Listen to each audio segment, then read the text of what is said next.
మా వాళ్ళకి సినిమా కంటే ఆ, మన దగ్గర సినిమాలు ఇవన్నీ తక్కువ కాబట్టి మీ దగ్గరికి వెళ్ళి రియాక్షన్ అదే తక్కువ వస్తుందని మా డైరెక్టర్ చెప్పా. ఆ, ఆంధ్రాలో వెళ్తే ఆ, సినిమాకు ఒక వైబ్ ఇస్తారు, ఆ. మన దగ్గర అయితే తెల్లగల్లికి మటన్కి వైబ్ ఇస్తాం. నీకు ఎంత గడ్స్ ఉంటే ఎంత దమ్ముంటే నువ్వు ఇట్లా కించపరుస్తట్టు మాట్లాడతావు. తెల్ల కళ్ళు నీకు చీప్ అనిపిస్తుంది. సినిమాలంట ఆంధ్రాలో వైబిస్తాయంట, తెలంగాణలో తెల్ల కళ్ళుకు మటన్కు వైబిస్తారంట.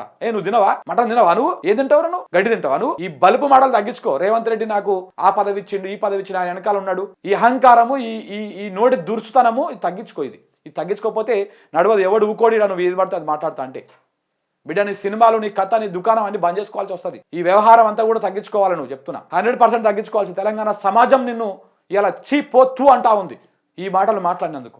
నీ బొక్కలో సినిమా, నీ బొకడా సినిమా, నీ సినిమాల కోసము ఇలా తెలంగాణ కల్చర్ని, తెలంగాణ కళ్ళుని, గౌడ బిడ్డలను అవమానపరుస్తావు. నువ్వు తెల్ల కళ్ళు అంటే ఏమనుకుంటున్నావు? తావుతోని ప్రతి నిత్యం పోరాటం. ఒక్కొక్క గౌడ బిడ్డ ఒంటికి ముస్తాది కట్టుకొని, మోకేసుకొని, ఆకాశం అంతా ఎత్తున్నటువంటి చెట్లను ఎక్కి ఆ నుంచి కిందికి చూస్తేనే నీకు ఇది పడుతుంది సన్నాసి. ఆ చెట్టు పైకెక్కి నువ్వు కిందికి చూస్తేనే నీకు కారిపోతుంది. కానీ గౌడ బిడ్డ ధైర్యంగా అల్లుడాడు, ఆకాశం దాకా ఎక్కుతాడు. కళ్ళు అంటే మీలాంటి సన్నాసులు తప్పుడు ప్రచారం చేస్తూ ఉన్నారు. కొంతమంది తెలివి లేకుండా ఆ కాంపౌండ్లో అవి పెట్టేసి ఇంకా దాన్ని దిగజారుస్తూ ఉన్నారు. కళ్ళు అనేది చాలా ఆరోగ్యకరమైనటువంటి నీరు. అది చాలా ఎంత ఆరోగ్యం తెలుసా?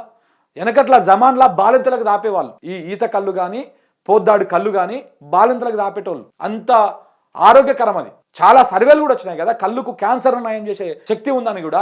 నువ్వు అలాంటి కళ్ళునే నువ్వు కించపరుస్తావు. వాళ్ళ కాలి గోటికి సరిపోవు. నువ్వు దిల్ రాజు గుర్తుపెట్టుకో. నీ సినిమాలు, నీ 100 కోట్లు, నీ లొట్ట పీసు ఏదన్నా ఉంటే మలుచుకొని పెట్టుకో. ఎడబడతాడా నీ నీ నీ నీ నీ బతికెంత, నువ్వెంత, నీ కథ ఎంత?